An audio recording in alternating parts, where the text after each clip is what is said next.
इंसान अल्लाह तबारक व तआला का बंदा है और इसका वजूद, इसका दिल, इसकी रूह, हर चीज अल्लाह के दस्ते कुदरत में है। जिस तरह ये अपनी मर्जी से दुनिया में नहीं आया, अल्लाह ताला की मर्जी से आया है।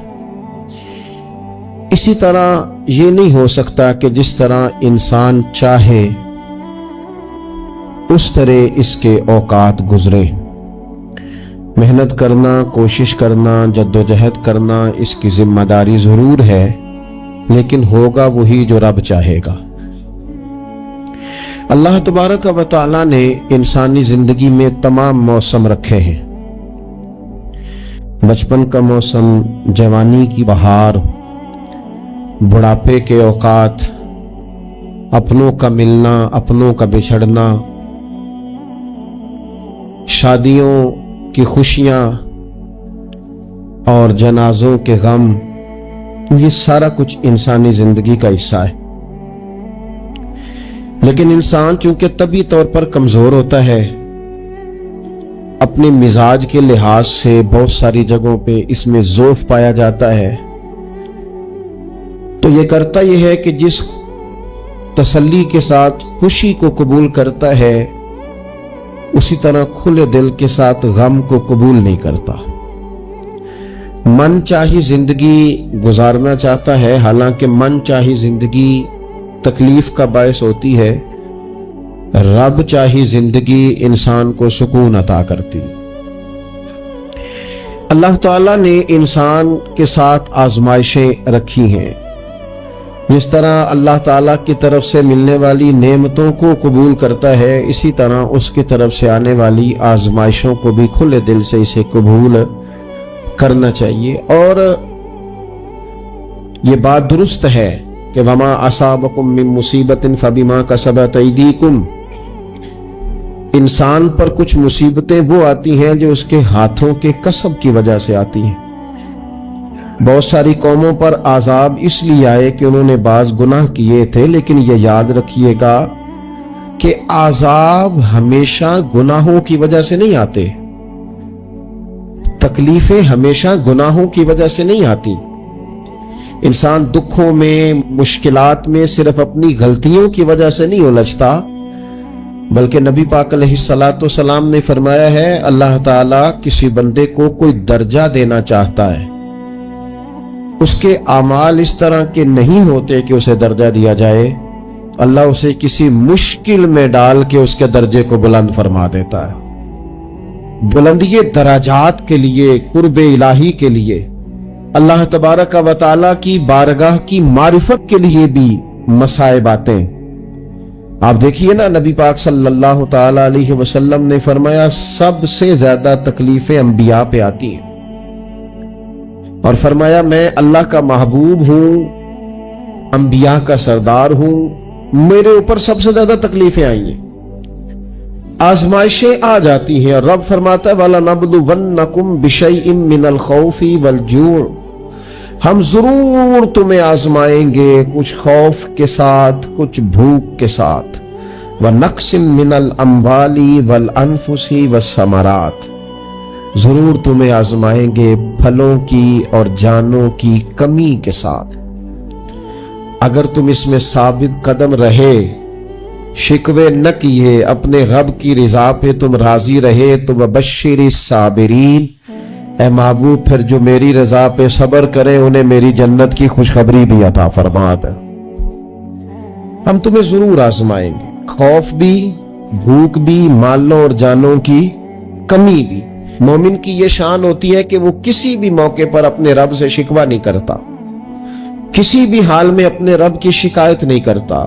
नबी करीम अलैहिस्सलातु वस्सलाम ने फरमाया, अगर अल्लाह ताला किसी बंदे को बीमार करे और फिर उस बीमारी पर वो सब्र करे और आने वालों से रब का शिकवा न करे, तो फरमाया अल्लाह ताला ने जो गोश्त उसे दिया होता है, उससे बेहतर गोश्त अल्लाह उसे अता कर देता है। अगर अल्लाह ताला की हिकमत गालिब हो और तकाजा उस बीमारी में उस बंदे के इंतकाल के कर जाने का हो, تو فرمایا پھر اللہ تعالیٰ اسے شہادت کا درجہ عطا فرما دیتا ہے۔ آزمائشیں آ جاتی ہیں، انسان پر مصائب آ جاتے ہیں، دکھ آ جاتے ہیں، تکلیفوں کا سامنا بندے کو کرنا پڑ جاتا ہے۔ اب یہ کہ اس میں اپنے دل کو، اپنی روح کو قرار دیا جائے، اپنے آپ کو اللہ کی رضا پہ کھڑا کیا جائے اور ان حوادث کا مقابلہ کیا جائے، ان چیزوں کو دیکھا جائے اور یہ غور کیا جائے کہ میرا رب اگر اسی بات میں راضی ہے تو یقیناً اس میں اللہ کی کوئی خاص حکمت ہوگی۔ قحط حضرت عمر کے زمانے میں بھی آ گیا تھا، بڑی مشکلات کا سامنا کرنا پڑا۔ تو ان مصائب میں انسان کو تھوڑا سا پہلے تو ہمت کرنی ہے، پھر اس میں کرنے کا جو کام ہے وہ یہ ہے کہ سب سے پہلا کام تو یہ ہے کہ اپنے رب کی بارگاہ میں کھل کے دعا مانگی جائے، اللہ تبارک و تعالیٰ کے حضور التجائیں کی جائیں، دعائیں کی جائیں، رب کریم کو منایا جائے۔ حضرت عمر فاروق رضی اللہ تعالیٰ عنہ کے زمانے میں جب قحط آیا تھا تو حضرت عمر نبی پاک علیہ السلام کے چچا کو حضرت عباس رضی اللہ تعالیٰ عنہ کو لے کے میدان میں نکلے تھے، اور کیا خوبصورت لفظ انہوں نے ترتیب دیے تھے، عرض کرتے تھے مالک پہلے ہم تیری بارگاہ میں محبوب پاک کو لے کے آیا کرتے تھے، آج محبوب نے ظاہری وصال کیا ہے تو تیرے محبوب کے چچا کو لے کے آئے، تو اے اللہ تو مہربانی فرما، اپنے محبوب کے چچا کا صدقہ ہمیں بارش عطا فرما۔ تو بس حضرت عمر نے وہ دعا مانگی، حضرت عباس کو وسیلہ بنایا تو اللہ نے بارش عطا فرما دی۔ اچھا، پھر یہ دونوں چیزیں ہمیں حدیث صحیح میں ملتی ہیں۔ ایک نوجوان نے، ایک شخص نے آ کے حضور کی بارگاہ میں عرض کی یا رسول اللہ بارش نہیں ہوتی، دعا کر دیں، تو نبی پاک نے ہاتھ اٹھائے دعا کے لیے، اتنے ہاتھ بلند کیے کہ بغلوں کی سفیدی نظر آنے لگی۔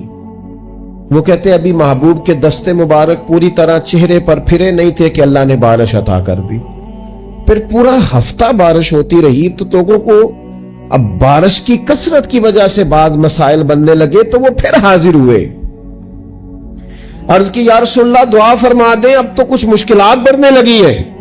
تو حضور نے پھر ہاتھ اٹھائے کہ اے اللہ اپنا فضل نصیب فرما، مہربانی فرما، کبھی بارش کی ضرورت ہوتی ہے اور کبھی بارشوں کا کثرت سے ہونا وہ تکلیف کا باعث ہو جاتا ہے بعض جگہوں پر۔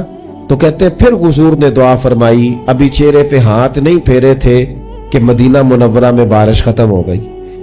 تو سب سے پہلا اور ضروری کام ہمارا آج مزاج بن گیا ہے کہ ہم تبصرے کرتے ہیں، سیاست کرتے ہیں، اس پر بیٹھ کر اب ایک اور دور آ گیا ہے، ویڈیو بناتے ہیں، موبائل چلاتے ہیں، جو کہ بہت بڑا امتحان ہے ہمارے لیے کہ صرف 20 منٹ موبائل کو ہاتھ نہ لگائیں، بہت بڑا امتحان ہے۔ ہو سکتا ہے بہت سارے لوگ بڑی تکلیف میں آ جائیں کہ پورے 20 منٹ گزر گئے، اس پہ ویڈیو بنائیں گے، اس پہ کومنٹس کریں گے، اس پہ یہ کام ہم کرتے ہیں۔ حالانکہ اگر کوئی ایسی مشکل آ جائے تو شریعت نے ہمیں یہ سبق دیا کہ پہلے دعا، پہلے اللہ کی بارگاہ میں حاضری۔ اکبر الہ آبادی نے کہا تھا کہ مصیبت میں بھی اب یاد خدا ہم کو نہیں آتی، دعا منہ سے نہ نکلی، جیبوں سے عرضیاں ہی نکلی۔ ہم محکموں میں درخواستیں دیتے ہیں لیکن دعا کی طرف بڑھتے بڑا خوبصورت کام ہے۔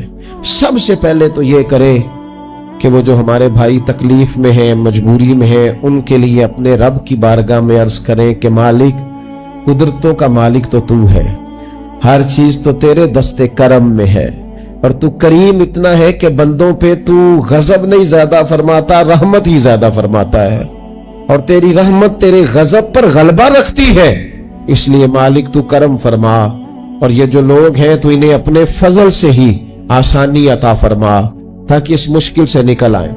جن دنوں قحط آیا تھا نا مکہ مکرمہ مدینہ طیبہ میں حضرت عمر کے زمانے میں، تو حضرت عمر فاروق فرماتے ہیں میں نے بغیر گھی کے کبھی کھانا نہیں کھایا تھا، لیکن میں نے قسم اٹھا لی تھی کہ جب تک سب لوگوں کو راشن کھانا میسر نہیں آتا میں بھی گھی نہیں کھاؤں گا۔ یہ جو اضافی اخراجات ہیں، ایڈوانس گاڑیاں بک کرانا، نئے ماڈل کے موبائل خریدنا، یہ جو ہمارے صرف ناز نخرے ہیں، صرف ان کو تھوڑا سا کلوز کر لو۔ عجیب بات ہے نا، عجیب ظلم ہے نا کہ ایک بچہ رات کو اس لیے کھانا نہیں کھا رہا کہ اس کی مرضی کا پکا ہوا نہیں، और एक तरफ मेरे ही वतन में उस वीडियो ने भी मेरी चीखें निकलवा दी, जिसमें एक बेटी, और उसकी उम्र भी बिल्कुल उतनी है जितनी मेरी बेटी की उम्र है, उससे वो साफी पूछता है, पांव उसके नंगे हैं और पांव पे कीड़े चढ़ रहे हैं, तो उससे पूछता है, पुत्र क्या चाहिए? वो कहती है, सिर्फ रोटी खानी है, कोई मुतालबा नहीं, कोई मुतालबा नहीं। रोटी दा दुख न पूछो, ये रोटी बंदा खा जाती जी, रोटी बंदा खा जाती। अल्लाह करीम ने फरमाया, वतावनु अलल बिर्रि वत्तक़वा, जब तकवे और परहेजगारी का मामला हो तो एक दूसरे के साथ ताउन करो, एक दूसरे के साथ ताउन करो, एक दूसरे का आगे बढ़ के बाजू थामो, खैर के कामों में एक दूसरे की मदद करो, आगे निकलो। हो जाता है कभी कभी ऐसा कि एक भाई के पास बहुत ज्यादा माल होता है, दूसरे के पास कम होता है, और नबी पाक सल्लल्लाहु ताला अलैहि वसल्लम ने इरशाद फरमाया कि याद रखना, अल्लाह तबारक व तआला उतनी देर तक तुम्हारी मदद करता है जब तक तुम अपने भाई की मदद करते रहते हो। अल्लाह तुम्हारा मददगार रहता है। और ये जो मुसलमान होते, मोमिन, कलमा पढ़ने वाले, इनके बारे में मेरे नबी पाक अलैहिस्सलातु सलाम ने फरमाया कि ये एक जिस्म की मानिंद है, एक जिस्म की तरह है।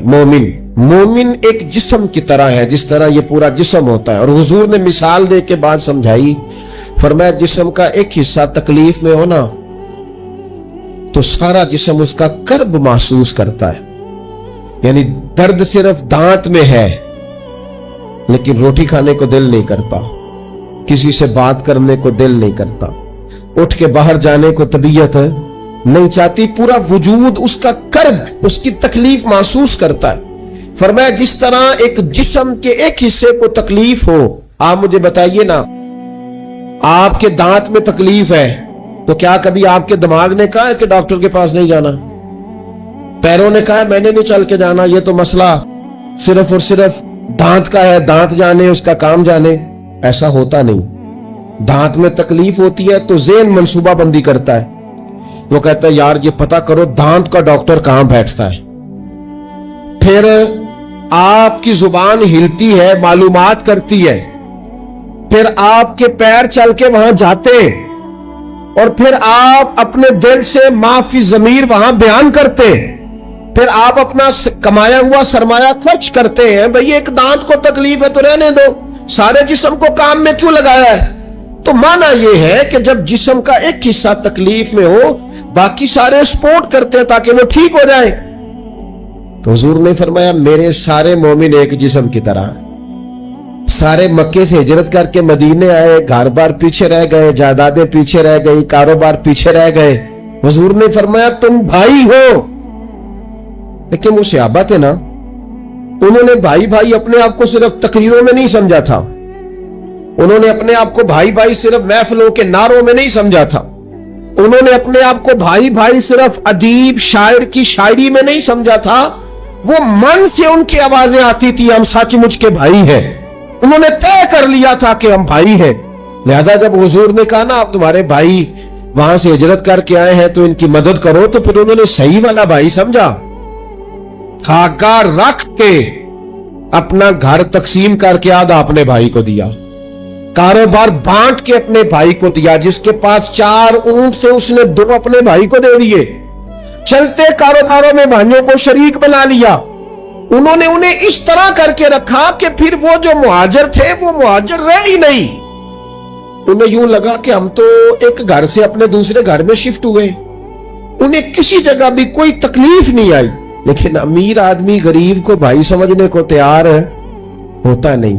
तगड़ा बंदा छोटे के करीब जाने के लिए राजी होता नहीं। जब तक वो खास ज़हन न बने जो ज़हन हमें रसूल पाक सल्लल्लाहु अलैहि वसल्लम ने अता किया, उतनी देर तक इंसान उस मकाम तक पहुंच नहीं सकता जहां वो अपने भाई के लिए खैर का मामला करे। तो एक तो ये कि हमें आगे बढ़ना चाहिए, उन लोगों को अपना भाई जानना चाहिए। चौथी बात, इस्लाम के अंदर ना हर जी रूह के साथ नेकी करने का अजर है। हर तर जिगर वाले के साथ नेकी करने का सवाब है इस्लाम के अंदर। जो तर जिगर रखता है, जिसके वजूद में रूह है, उससे नेकी करे, अजर मिलेगा। सही हदीस में मौजूद है ना। और मेरा ख्याल है आप सबको वो हदीस आती है कि नबी पाक अलैहिस्सलाम ने फरमाया कि सारी जिंदगी गुनाह करने वाली औरत ने कुत्ते को पानी पिलाया था तो रब ने बख्शिश फरमा दी। कुत्ता हलाल जानवर भी नहीं, कुत्ते को पानी पिलाया, सारी जिंदगी के गुनाह थे, अल्लाह ने माफ कर दिया। कोई भी तर जिगर वाला हो, आप मुझे बताइए, एक कुत्ते को पानी पिलाने से रब माफ करता है, तो अगर वो किसी इंसान की खिदमत करे, और निरा इंसान नहीं मुसलमान, और निरा मुसलमान नहीं मदीने वाले का गुलाम, रसूलुल्लाह का कलमा पढ़ने वाला, उसके साथ नेकी करने से अल्लाह कितना अजर अता फरमाएगा। तो अजीज भाई, मखलूक खुदा से जब लोग प्यार करते हैं, जब लोग मोहब्बत करते हैं, और जब हमारे दिल नरम, हमें ना मादा परस्त बनाया गया है कुछ अरसे से, हमारा ज़हन बना दिया। और ये ढेर सारे लोग हैं जो तकसीम करते हैं ज़हनों को, ढेर सारे लोग, इसमें बाद मजहबी लोग भी शामिल हैं, इल्ला माशाल्लाह, जो ज़हन तकसीम करते हैं, छोटी छोटी अपने लालच के लिए लोगों को एक दूसरे से दूर करते हैं। ये तकसीम कार हमारा आम हिस्सा है, आम जोज है। याद रखना, जब कौमें मादा परस्त हो जाती है ना, जब वो हर चीज को पैसे में तोलती है और पहले अपना नफा देखती है, फिर वो माशरा इंसानों का माशरा नहीं रहता, वो ताजरों का माशरा होता है। वहां हर चीज सेल होती है, बेची जाती। दोस्तों, कल्बी तौर पर जब दिलों में गुंजाइश होती है, जब हमारे दिलों में वुसअत होती है, जब हमें प्यार करना आता है, 2 आदमियों का खाना 3 आदमी खा सकते हैं। शर्त यह है कि वो तीसरे को बिठाने की वुसअत रखते हो। 4 आदमियों का खाना 5 आदमी खा सकते हैं। शर्त यह है कि उनके दिलों में गुंजाइश मौजूद हो। याद रखना, एक छत के नीचे एक ही घर के अंदर 4-5 खानदान गुजारा कर सकते हैं। शर्त यह है कि उनके दिलों में गुंजाइश मौजूद हो। शर्त यह है कि वो कल्बी कैफियत वही रखते। लेकिन हमें ना कुछ मस्त सा कर दिया गया है अपनी अपनी दुनियादारी में, कुछ महव से है, कुछ इस तरह का माहौल बना दिया गया, मुझे क्या लेने दे, क्या लेने दे मुझे। मजहबी लोग भी इतने इतने लाख की महफिल नात, इतने इतने लाख का उर्स, इतने इतने लाख की फलानी शय। और खुदा के बंदो, कुछ देर के लिए छोड़ लो, कुछ देर के लिए मेहरबानी कर लो और देखो तो सही, जरूरत किस चीज की ज्यादा है। चलो कोई तो गुंजाइश पैदा करो जिंदगी में, कहीं किसी एक चीज को रोक लो। मुस्तहब का और वाजिब का फर्क ही नहीं समझते। इकबाल कहने लगे, ये किसी शौक ने लिख दिया ये जुमला मेहराब मस्जिद पर, कि ये नादा गिर पड़े सजदे में जब वक्ते कयाम आया। वक्त तो कयाम का था, तुम सजदों में हो, उठने का टाइम था, लोगों की मदद करने का वक्त था, और तुम अभी भी अपने खतमात शरीफ में उलझे हुए हो। कुल 10वां चेना मुस्तहब है, 2 आदमी बैठ के खत्म दिलाने हो जाता है। ये बाकी का लाखों रुपए का माल उन जगहों पे पहुंचाया जाए जहां जरूरत है। महफिल नात आपके मोहल्ले का नौजवान भी नात पढ़ सकता है, मकामी खतीब को भी तकरीर आती है, हर जुमे करता है, और बड़े काम है करने वाले। लेकिन वो बस ठीक है, हम जहां लग गए वहां से हिलने को तैयार ही नहीं। एक मखसूस सा मिजाज बना लिया, उससे बाहर आना ही नहीं चाहते, पसंद ही नहीं करते। तो अपनी जिंदगी के अंदर वुसअत पैदा करे, अपने दिल में वुसअत पैदा करे। याद रखे, जब बंदा किसी के बच्चों का सोचता है तो अल्लाह उसके बच्चों पर फजल फरमाता है। जब इंसान किसी का घर आबाद करता है, रब इसका घर आबाद करता है। हजरत अबू बकर सिद्दीक फरमाया करते थे, तू अल्लाह के दीन की खिदमत में लग जा, तेरा जाती कोई काम रब रोकने नहीं देगा, वो सारे तेरे काम होते रहे। हम क्या समझते हैं कि तगड़ी तकरीरों से लोगों को करीब कर लेंगे? हम क्या समझते हैं कि बड़े बड़े पोस्टर लगाएंगे महफिलों के तो लोगों को? हम क्या समझते हैं हिसाब सिर्फ नमाजों का होना है? हम क्या समझते हैं कि हिसाब सिर्फ हमसे सजदों के बारे में पूछा जाएगा? ये भी सवाल होगा। ये भी सही बुखारी मुस्लिम में मौजूद है, सही हदीस में मौजूद है कि रब फरमाएगा, ओ बंदे मैं भूखा था तूने मुझे रोटी नहीं खिलाई, मैं प्यासा था तूने पानी नहीं पिलाया, कपड़ों की हाजत थी, तू लेके नहीं आया, बीमार था, तूने तीमारदारी नहीं करी। मालिक तू खाने से पाक, पीने से पाक, पहनने से पाक, बीमारी से पाक। तो रब करीम फरमाएगा वो जो तेरे पड़ोस में बंदा बीमार था तो मैं ही तो था ना, वो जो तेरे पड़ोस में आदमी भूखा था तो बंदा तो मेरा ही था ना, वो जो तेरे दाएं बाएं लोगों को हाजत थी तो वो मेरे ही बंदे थे। खुदा के बंदे तो हैं हजारों, बनू में फिरते हैं मारे मारे। मैं उसका बंदा बनूंगा जिसको खुदा के बंदों से प्यार होगा। कुछ ना थोड़ा सा अपने दिलों में वो क्या बात की थी सागर ने, उसने कहा था कि यही है ज़ौक़े इबादत की इंतहा सागर, ओ गमे हयात के मारों का एहतराम करो। ये जो गमे हयात के मारे हैं इनका एहतराम करो। एक 100 घर था मदीना शरीफ में, इमाम अबू नईम ने इसको लिखा है। हमारे यहां भी लोग इफ्तारी कराते हैं, सियासी इफ्तारी रमजान में, सियासी इफ्तारियां जिनसे हमें काम नहीं पड़ता, जिनसे हमें कल को काम निकलवाना हो तो उनकी रोटी पकाई जाती है। सियासी वलीमे, सियासी दावतें, सियासी लोगों के इज्तिमात, वीआईपीज के लंगर, ये हमारा कल्चर बन गया है, ये हमारा मिजाज बन गया है।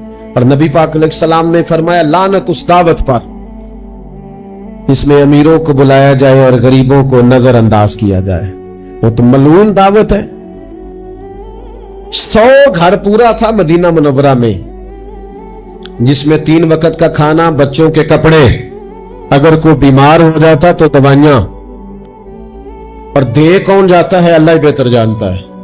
एक नकाब पोश आता था, दरवाजे पे दे जाता था, नाम पूछते थे तो नाराज हो जाता था। और ये एक दिन काम नहीं हुआ, सालों ये काम जारी रहा, पता ही कोई नहीं कौन दे जाता है, कोई खबर ही नहीं।